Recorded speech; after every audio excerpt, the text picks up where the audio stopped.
Good morning everyone. Current affairs की series में 26 जुलाई पर हम पहुंच चुके हैं। आई होप आपने मैराथन के जो सेशंस थे उसको एंजॉय किया होगा और उसमें अच्छा ही स्कोर किया होगा। आप में से कुछ लोगों ने तो मुझे यूट्यूब के कमेंट सेक्शन के अंदर अपने मार्क्स बताए थे, बट मैं सभी को रिक्वेस्ट करूंगा कि अपने मार्क्स मैराथन सेशंस के ज़रूर लिखें कमेंट सेक्शन के अंदर, सो दैट मुझे भी आइडिया हो सके कि आप लोग जो भी यहाँ पर वीकली बेसिस पे पढ़ते हैं उसको कितने अच्छे से रिकॉल कर पाते हैं। और वहाँ पर अगर मुझे लगेगा कि आप लोगों को परेशानी हो रही है रिकॉल करने में, then definitely I will suggest some of the strategies, ताकि रिविजन कैसे करनी है इसके बारे में भी आपको पता चल जाए।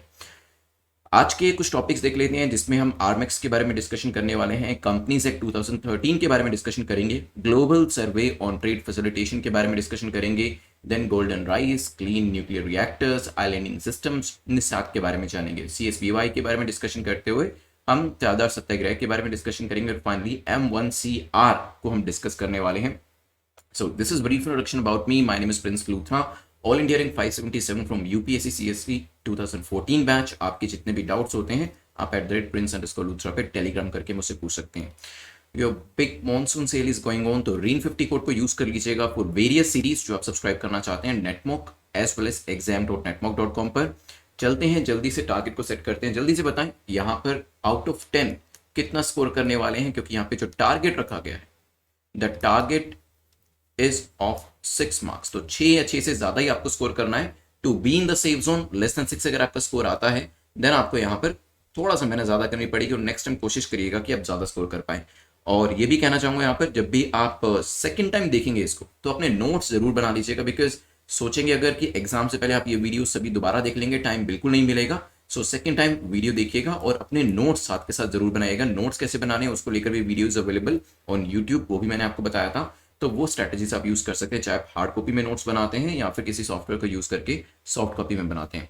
चलते हैं आज के पहले क्वेश्चन को देखते हैं जो कि आर्मेक्स के बारे में है। पूछा गया आर्मेक्स अभी रिसेंटली न्यूज में देखा गया था, क्या है ये कोई स्कीइंग का एक्सपीडिशन है, कोई आर्म्स एंड एम्यूनेशन का कोई एग्जीबिशन है, या फिर कोई बायलैटरल आर्मी एक्सरसाइज है, या फिर none of the above.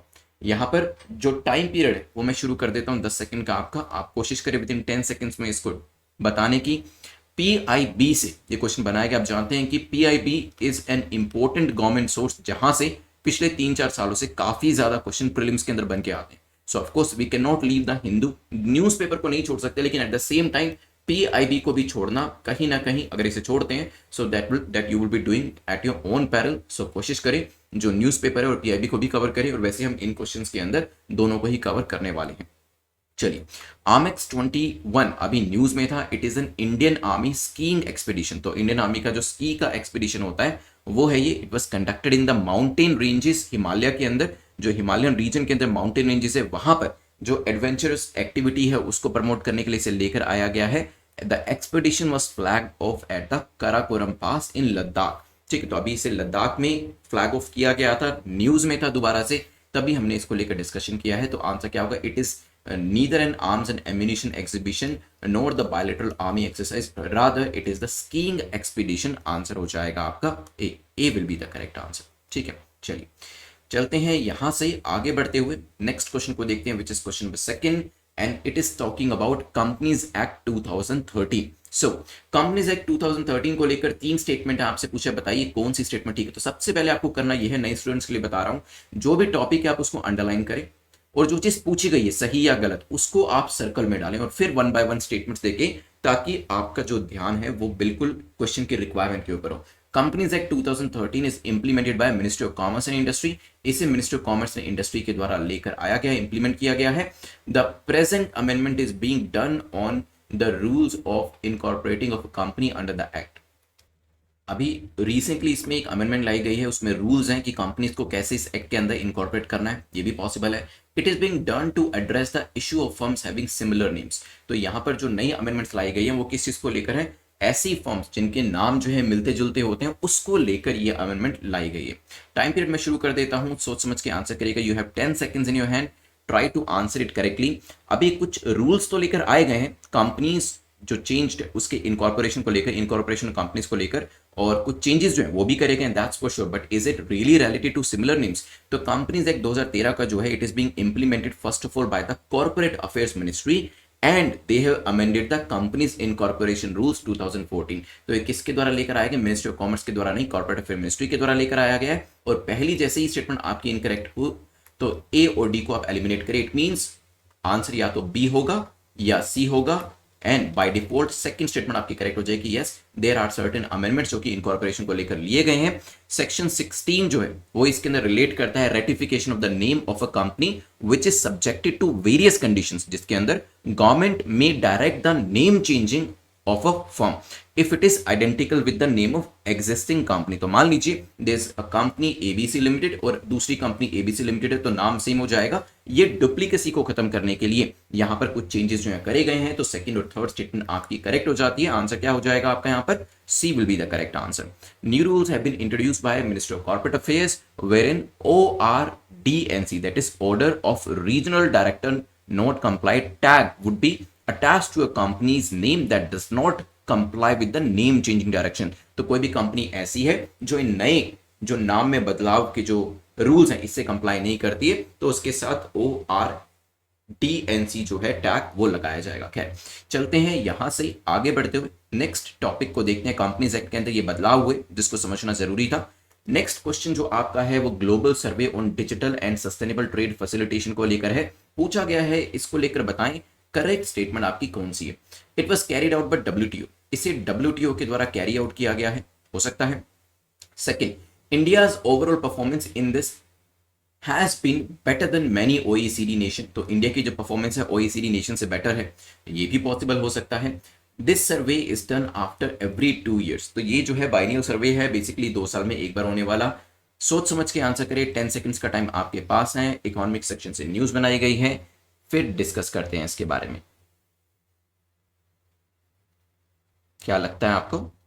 Okay, सो यहां पर अगर बात करी जाए global survey on digital and sustainable trade facilitation की, तो एक सर्वे ग्लोबल लेवल पे कराया गया है जो कि digital and sustainable trade facilitation की बात करता है, and it is brought to you by UNESCAP, United Nations Economic and Social Commission for Asia Pacific, UNESCAP, इसके द्वारा लेकर आया गया है। It has released its latest global survey on digital and sustainable trade facilitation, तो ये जो है एक लेटेस्ट ग्लोबल सर्वे लेकर आया है किसके ऊपर? Digital and sustainable trade facilitation के ऊपर। It is not brought to you by WTO, WTO का इनिशिएटिव नहीं है, तो पहली स्टेटमेंट इनकरेक्ट हो जाती है और पहली स्टेटमेंट के साथ 2 ऑप्शन भी आप एलिमिनेट कर सकते हैं। इट मींस बी या सी में से आंसर होगा, और बाय डिफॉल्ट सेकंड स्टेटमेंट ठीक होगी, मतलब इंडिया ने इस सर्वे के अंदर ओईसीडी कंट्रीज में से काफी सारी कंट्रीज से बेटर परफॉर्म किया है।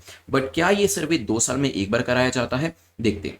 सो पहले तो ये ध्यान रखिएगा यूएन एस्केप के द्वारा लेकर आया गया, and it is done every 2 years and aims to review the progress of trade facilitation reforms in their respective member states। तो यहाँ पे यस 2 साल में कराया जाता है, और ट्रेड फैसिलिटेशन की जो प्रोग्रेस होती है हर 2 साल में कितनी प्रोग्रेस हो रही है उसको लेकर इसमें जो असेसमेंट होती है वो करी जाती है। The survey has been carried out since 2015, तो 2015, 2017, 2019 और 2021 में से किया गया by the United Nation regional commission as well, जिसमें ईसीए, ईएस कैप, ESCWA ये सब शामिल थे। इंडिया की परफॉर्मेंस की बात करें, इंडिया का जो स्कोर है इसके अंदर है 90.32% कंपेयर टू 78.49% जो कि हमारा 2019 के अंदर था। तो 2021 में काफी परफॉर्मेंस हुई है, 90+ कैटेगरी में इंडिया आ गया है, और इसी वजह से India's overall score is much higher than many of the OECD countries, EU regions average as well. तो EU का जो एवरेज है OECD कंट्रीज है उससे बेटर इंडिया ने स्कोर किया है यहाँ पर। तो सेकंड थर्ड स्टेटमेंट ठीक होने की वजह से आंसर क्या हो जाएगा? C will be the correct answer. चलिए चलते हैं यूएन एस्केप से आगे बढ़ते हुए क्वेश्चन नंबर 4 को देखते हैं। Which of the following countries is planning to install a clean nuclear reactor, तो कौन सी कंट्री ऐसी है जो कि क्लीन न्यूक्लियर रिएक्टर जो है इसको इंस्टॉल करने के लिए अभी बात कर रही है? क्या हम चाइना की बात कर रहे हैं, रशिया की बात कर रहे हैं, जापान की बात कर रहे हैं? ए और सी, चाइना और जापान दोनों ही इसको लेकर काम कर रहे हैं। बताएं क्या आंसर होगा। 10 सेकंड्स का टाइम मैंने शुरू कर दिया है। इंडियन एक्सप्रेस से क्वेश्चन बनाया गया है, क्या हो सकता है बताएं। चलिए डिस्कस करते हैं यहाँ पे। वैसे करेक्ट आंसर आपका चाइना है। इस तरह की काफी सारे नए इनिशिएटिव जो है चाइना अभी लेकर आ रहा है, और वैसे भी ये लोग 2060 तक कह रहे हैं कि हम कार्बन न्यूट्रल बनेंगे, और इंडिया 2050 तक बनना चाह रहा है। लेट्स सी कौन इस टारगेट को अचीव कर सकता है। And China to activate world's first clean nuclear reactor, ये यहाँ पर न्यूज थी क्योंकि साइंटिस्ट जो चाइनीज गवर्नमेंट के हैं उन्होंने अनवील किया एक plan for an experimental nuclear reactor that does not require water for cooling. तो ये जो न्यूक्लियर रिएक्टर है इसको पानी की जरूरत नहीं पड़ती कूलिंग के लिए, और इसी वजह से ये जो है क्लीन इसको परिभाषा दी जा रही है। This reactor will run on liquid thorium instead of uranium and is expected to be safer than the traditional reactors. तो ये किस पे रन करेगा? It will run on liquid thorium के ऊपर रन करेगा, यूरेनियम की जरूरत इसे नहीं पड़ेगी, और जो पुराने जो ट्रेडिशनल यूरेनियम वाले रिएक्टर्स होते थे उससे काफी ज्यादा सेफ इसे माना जा रहा है। एज मोल्टन सोल्ट जब एक्सपोज किया जाएगा एयर के साथ वो कूल होगा, सॉलिडिफाई होगा, और देन क्या किया जाएगा, हम जो थोरियम होते हैं उसको इंसुलेट करेंगे, जो भी पोटेंशियल लीक या स्पिल ओवर होता है वो भी यहां पर रोका जाएगा। तो it is considered as much much safer than the traditional reactors. तो आंसर क्या हो जाएगा? A will be the correct answer. ध्यान रखिएगा चाइना जो है इसके ऊपर काम कर रहा है। क्वेश्चन नंबर 5 को देख लेते हैं जो कि गोल्डन राइस को लेकर है। रिसेंटली न्यूज में देखे गए किसके द्वारा डेवलप किया गया है? फिलीपींस के द्वारा, इंडिया के द्वारा, वियतनाम के द्वारा, या फिर none of the above. 10 seconds में आपके शुरू कर देता हूं। बताइए गोल्डन राइस जो कि जेनेटिकली मॉडिफाइड राइस होते हैं आपके, जीएम है।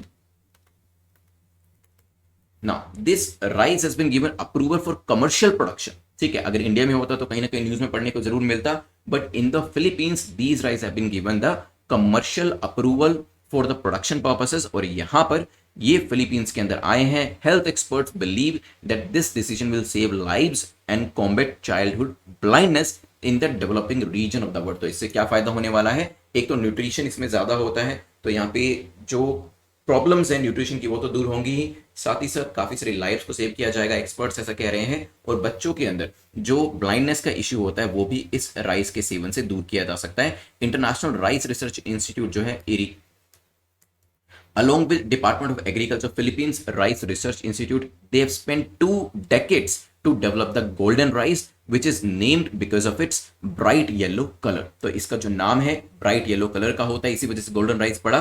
और पिछले 20 सालों में इरी और डिपार्टमेंट ऑफ एग्रीकल्चर फिलीपींस इन्होंने काफी ज्यादा काम किया है इस राइस को डेवलप करने के लिए। This is first of its kind genetically modified rice which has been approved for commercial usage in the south and south east Asian region. ठीक है, आंसर क्या हो जाएगा? A will be the correct answer. चलते हैं question number 5 से आगे बढ़ते हुए। कुछ इस तरीके से दिखता है, ये आपका व्हाइट राइस है, then there are brown rice and this is the golden rice.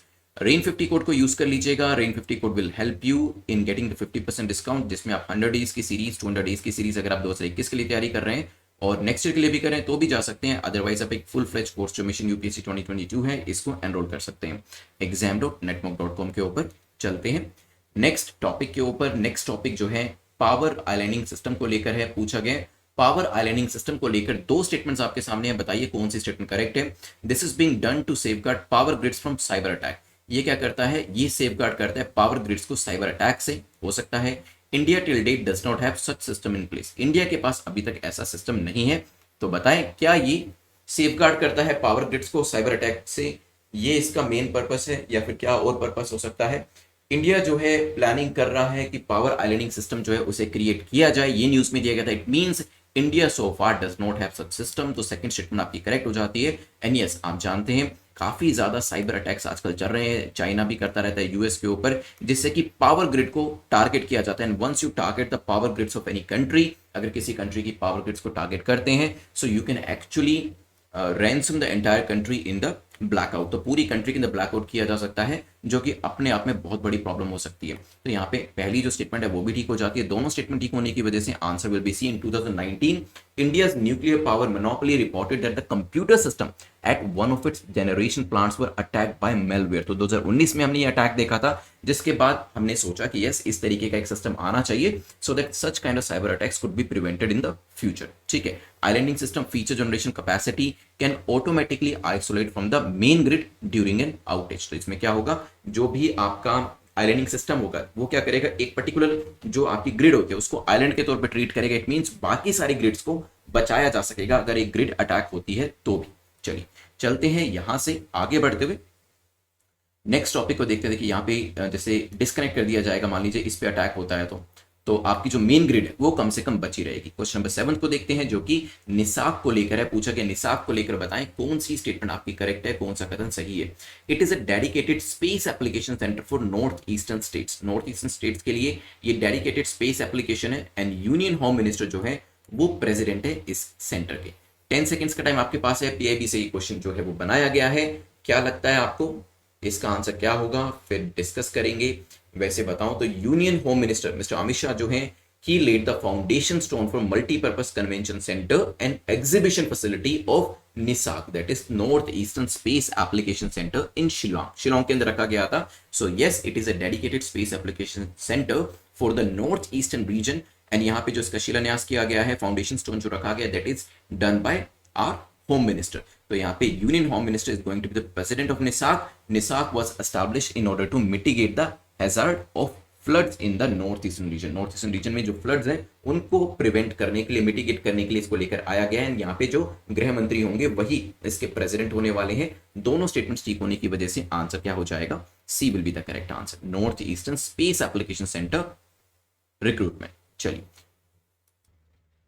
Question number 8 को देखते हैं। Question number 8 is talking about which of the following stands correct about Chiranjeevi Swasthya Bima योजना। चिरंजीवी स्वास्थ्य बीमा योजना को लेकर, क्योंकि देखिए आपके एग्जाम के अंदर जो स्कीम बेस्ड क्वेश्चंस होते हैं वो भी आते हैं, चाहे आप यूपीएससी की तैयारी कर रहे हो या फिर पीसीएस की तैयारी कर रहे हो, because these questions will help you not only in UPSC but also for the PCS examination। तो आप उस तरीके से ही तैयारी करिएगा। पीसीएस या किसी दूसरे एग्जाम की तैयारी कर रहे हैं, वहां पर भी ये चीजें करंट अफेयर्स में पूछी जा सकती हैं। अगर यूपीएससी पूछेगा तो हो सकता है 3 स्टेटमेंट वाला क्वेश्चन पूछे। अगर पीसीएस या कोई दूसरा एग्जाम जो है आप एसएससी दे रहे हो या कहीं और कोई और एग्जाम दे रहे हो, वहां पर पूछा जाएगा तो सिंपली ये पूछा जाएगा कि चिरंजीवी स्वास्थ्य बीमा योजना कौन से राज्य को बिलोंग करती है, और वहां पर एबीसीडी दिए जाएंगे। तो ये जो क्वेश्चन है यहाँ पर आपको राज्य का नाम जो होगा वो तो पता चलेगा ही, साथ ही साथ एक्स्ट्रा चीजें भी पता चलेंगी। तो क्वेश्चन कहीं पर भी किसी भी तरीके से आता है आप उसका आंसर कर पाएंगे, चाहे वो किसी भी एग्जाम के लिए हो। चलिए तो यहाँ पे चिरंजीवी स्वास्थ्य बीमा योजना को लेकर पहली स्टेटमेंट कहती है ये जो पर्टिकुलर प्रोग्राम है इसे लॉन्च किया गया है आंध्र प्रदेश के द्वारा, हो सकता है।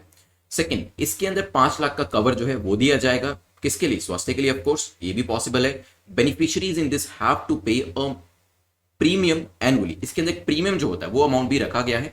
आपको इसका आंसर करना है। 10 सेकेंड्स का टाइम मैं आपको दे देता हूं और टाइम स्टार्ट कर देता हूं। जल्दी से बताएं, म्यूक्रोमाइकोसिस जो है वो अभी एक इंश्योरेंस स्कीम के अंदर, हेल्थ इंश्योरेंस स्कीम, म्यूक्रोमाइकोसिस का दूसरा नाम बताइए क्या है, क्योंकि देखिए पिछले जब सेकेंड वेव आई उसके बाद मई में और अप्रैल में हमने म्यूक्रोमाइकोसिस टर्म के बारे में बहुत ज्यादा सुना भी और बहुत ज्यादा क्वेश्चंस भी इसके ऊपर करे। लेकिन now I want you to answer me in the comment section what is mucormycosis, so that मुझे पता चले कि आप पुरानी चीजें को भूल नहीं रहे। तो अभी राजस्थान जो है उसने क्या किया, उसने म्यूक्रोमाइकोसिस को क्या किया है, हेल्थ इंश्योरेंस स्कीम के अंदर रखा है। ठीक है, अब देख लेते हैं। सो यहाँ पे मई 1 को लॉन्च किया गया था चिरंजीवी स्वास्थ्य बीमा योजना, और इसके अंदर 1.30 करोड़ फैमिलीज जो थी उसको रजिस्टर किया गया, जिसके अंदर 80% ऑफ द स्टेट पॉपुलेशन जो वो कवर है। The scheme is acclaimed as most affordable health policy, क्योंकि इसके अंदर 5 लाख का कवर जो है वो यहां पर सभी के लिए रखा गया है। बेनिफिशियरीज आर रिक्वायर्ड कि उनको एनुअल प्रीमियम पे करना है 850 पर फैमिली, तो बहुत ही माइन्यूट सा यहां पर प्रीमियम का जो अमाउंट है वो रखा गया है। And registration is free for the family, registration free है, लेकिन हाँ प्रीमियम देना है एनुअली, ईयरली, जो कि आपको 850 रुपए यहां पे देना पड़ेगा। 2 स्टेटमेंट यहां पर ठीक हो जाती है, लेकिन यहां पे लेके कौन आया है, इसे लेकर आया है राजस्थान। वहां पर ही म्यूक्रोमाइकोसिस को अभी बताया गया था कि हेल्थ इंश्योरेंस स्कीम के अंदर रखा गया है। तो आंसर क्या हो जाएगा, आंसर विल बी सी। चलिए चलते हैं यहां से नेक्स्ट टॉपिक जो हमारा है उसको देख लेते हैं, दैट इज क्वेश्चन नंबर 9। और यहाँ पे क्वेश्चन नंबर 9 जो है वो पूछ रहा है which of the following stands correct about the Chavdar Tale Satyagraha. तो यहाँ पे जो सत्याग्रह है उसको लेकर पूछा है, बताएं कौन सी स्टेटमेंट आपकी इनकरेक्ट है। ठीक है, गलत पूछा है। This was initially non violent protest but later turn out to be violent. तो शुरू में तो ये नॉन वायलेंट था, लेकिन बाद में चलते चलते ये वायलेंट हो गया पूरा protest. It was a protest for use of water from public amenities. तो पब्लिक अमेनिटी से कैसे आप पानी को यूज करोगे उसको लेकर ये प्रोटेस्ट था। In this movement women from depressed classes wore saris just like the high caste women did. इसमें जो विमेन थी डिप्रेस क्लासेस से, उन्होंने भी जैसे सो कॉल्ड हाई क्लास या हाई कास्ट विमेन जो होती है उनकी तरह साड़ियां जो थी डाली गई थी डिप्रेस क्लासेस की विमेन के द्वारा भी। तो मैं टाइम पीरियड जो है वो शुरू कर देता हूं, सोच समझ के आंसर करिएगा। अभी रिसेंटली न्यूज थी इसको लेकर, एक पर्टिकुलर लोकेशन को लेकर, क्योंकि आप लोगों ने जो स्पेक्ट्रम सीरीज मेरी करी है वहां पर महत सत्याग्रह के बारे में मैंने आपसे क्वेश्चन पूछे थे। करंट अफेयर्स में भी मैंने इसके बारे में पढ़ाया। हैवी रेन जो है उसकी वजह से पावर लाइंस जो थी वो इंपैक्ट हुई थी। कहां पर? महद के अंदर। अभी रिसेंटली न्यूज आई थी, और महद जो लोकेशन है वहां से महद सत्याग्रह जो है वो काफी ज्यादा फेमस है।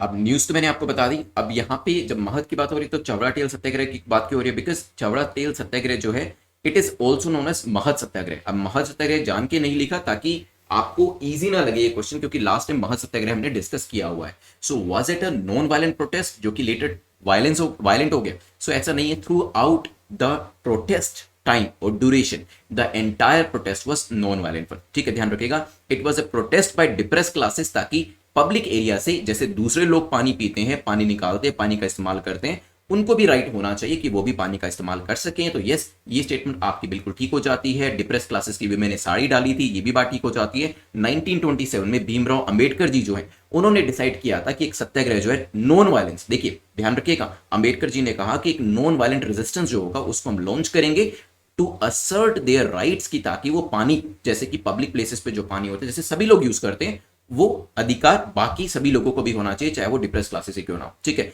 ये एक नॉन वायलेंट सत्याग्रह था और थ्रू आउट इट्स कोर्स ये नॉन वायलेंट ही रहा था, कहीं पर भी वायलेंस जो था वो देखने को नहीं मिला था। तो पहली स्टेटमेंट इनकरेक्ट हो जाती है, और आपको इनकरेक्ट ये बतानी थी स्टेटमेंट, तो आंसर क्या हो जाएगा? A will be the correct answer. ठीक है, चलिए चलते हैं यहां से आगे बढ़ते हुए लास्ट क्वेश्चन देखते हैं, जो कि 1CR M1CR जीन के बारे में पूछा गया। रिसेंटली न्यूज में देखा गया ये किस चीज के लिए रिस्पॉन्सिबल है? ग्रोथ के लिए, वेट गेन के लिए, हेयर लॉस के लिए, या फिर पिगमेंटेशन के लिए। 10 सेकंड्स का टाइम आपके पास है। द हिंदू से क्वेश्चन बनाया गया है।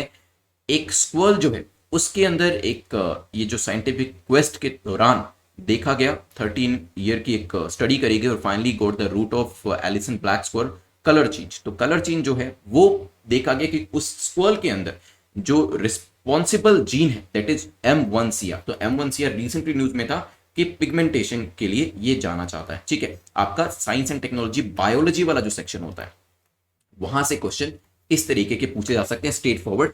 M1CR the study found that the जो आपका मेलानोकोर्टिन 1 रिसेप्टर जीन है in the animal, it acted as a switch to activate the change in pigmentation. Pigmentation को चेंज करने के लिए जाना चाहता है। तो आंसर क्या हो जाएगा आपका? D will be the correct answer. यहाँ पे स्क्वल देखेंगे आपने, वैसे गिलहरियां देखी होंगी, लेकिन यहां पर ये अलग तरीके की आपको ब्लैक कलर की जो है गिलहरी दिख रही है। तो चेंज कलर क्यों हुआ, इसके पीछे स्टडी करी गई और M1CR को रिस्पॉन्सिबल यहां पर ठहराया गया। चलिए जल्दी से यहां पर रिवीजन कर लेते हैं पूरे लेक्चर की, और फिर मैं आपको प्रीलिम्स और मेंस का क्वेश्चन जो है वो देने वाला हूं। आर्मिक्स के बारे में बताइए क्या डिस्कस किया था हमने, क्या है ये? तो यहाँ पे जो PIB है वहां से क्वेश्चन बनाया गया था। It is a skiing expedition, ध्यान रखिएगा, और ये एडवेंचर को प्रमोट करने के लिए लेकर आया गया है, ये ध्यान रखिएगा। ठीक है, इसके बाद डिस्कशन हुआ था कंपनीज एक्ट 2013 को लेकर। जल्दी से बताएं कंपनीज एक्ट 2013 किसके द्वारा लेकर आया गया था? कॉमर्स मिनिस्ट्री थी या कोई और मंत्रालय था इसके अंदर?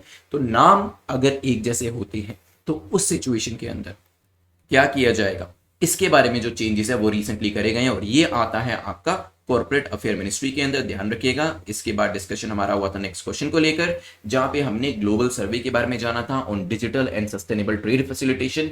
ये कैरी आउट किया गया है UN एस्केप के द्वारा, और इसमें इंडिया की परफॉर्मेंस मुझे बताएं जल्दी से। OECD कंट्री से बेहतर परफॉर्म किया है, and the survey is done after every 2 years. 2015 में शुरू किया गया ये ट्रेड फैसिलिटेशन का जो सर्वे था। 17, 19, 21 में फिर इसे दोबारा किया गया। ठीक है, और लास्ट ईयर के कंपैरिजन में हमारी परफॉर्मेंस काफी इंप्रूव हुई है लास्ट सर्वे के कंपैरिजन में। फिर हमारा डिस्कशन जो है इससे आगे बढ़ते हुए नेक्स्ट टॉपिक के बारे में हुआ, जहां पे हमने क्लीन न्यूक्लियर रिएक्टर के बारे में पढ़ा। कौन लेकर आ रहा है? चाइना लेकर आ रहा है, ध्यान रखिएगा।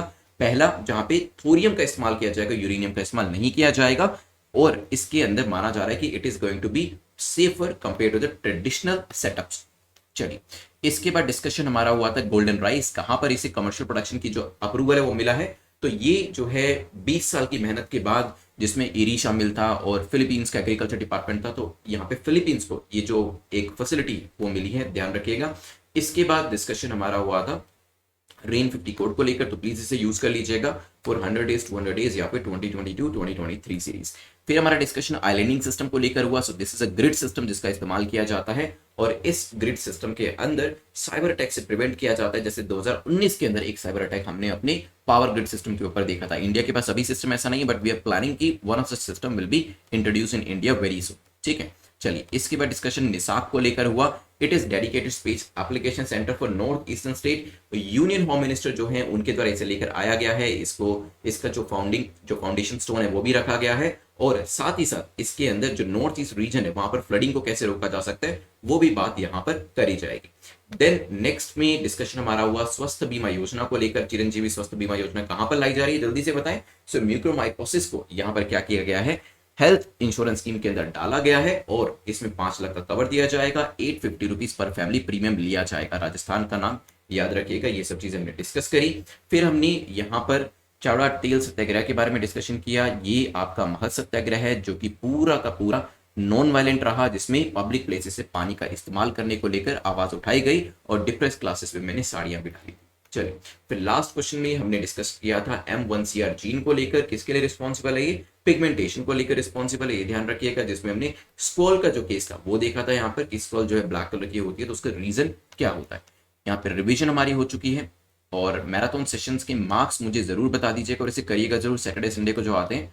पैगासस क्या है, ये आपको प्रीलिम्स का क्वेश्चन है, आंसर करना है। लास्ट टाइम हमने इसको डिस्कस किया था तो इजी क्वेश्चन है। वैसे तो पैगासस 2 चीजों के नाम है, अगर आप एक भी बता पाए तो भी चलेगा। फिर हमने डिस्कशन करना है, मैं आपको यहाँ पे करंट अफेयर्स के साथ अब स्टैटिक क्वेश्चन जो है देना शुरू कर रहा हूँ, बिकॉज आप में से काफी सारे लोगों ने कहा था कि सर स्टैटिक के क्वेश्चन जो है वो भी देना शुरू करें। तो यस, यहाँ पे स्टैटिक में what were the reasons of emergence of Buddhism and Jainism in later Vedic period. Later Vedic period के अंदर बुद्धिज्म और जैनिज्म के अमर्ज होने के क्या क्या कारण थे। जल्दी से मुझे ये आप मेंस ग्रुप में आंसर करके दीजिएगा, और इसको आप इंटरव्यू के तौर पर भी आंसर कर सकते हैं, क्योंकि हिस्ट्री ऑप्शनल है तो ये चीज आपसे पूछी जा सकती है, या फिर वैसे अगर हिंदुइज्म या रिलीजन के ऊपर चर्चा होती है तब भी इसके ऊपर क्वेश्चन पूछा जा सकता है। तो मेंस का ग्रुप ये है आपका टेलीग्राम का, यहाँ पर आंसर करेगा, जिसमें अंडरस्कोर जरूर लगाइएगा। और जो इंटरव्यू का ग्रुप है वहां दूसरे वाला ग्रुप है, यहाँ पर आप इंटरव्यू का आंसर कर सकते हैं। और this is the second group जिसको ज्वाइन कर लीजिएगा नेटवर्क यूपीएससी सर्च करके, और यहाँ पर भी आपको जो एनिमेटेड वीडियोस है वो मिल जाते हैं। जल्दी से मार्क्स अपने कमेंट सेक्शन में जरूर लिखिएगा। 6 अच्छे से ज्यादा किया तो of course congratulations, you are in the safe zone. नहीं भी किया तब भी कोई बात नहीं, रिवाइज करिएगा, और सेकंड टाइम रिवीजन के टाइम पे अपने नोट जरूर बना लीजिएगा। जो पीडीएफ है वो आपको टेलीग्राम ग्रुप पे मिलेगी, जिसका लिंक नीचे डिस्क्रिप्शन में आपको मिल जाएगा। Please do like and share the video. Thanks for watching, have a nice day, take care, good bye.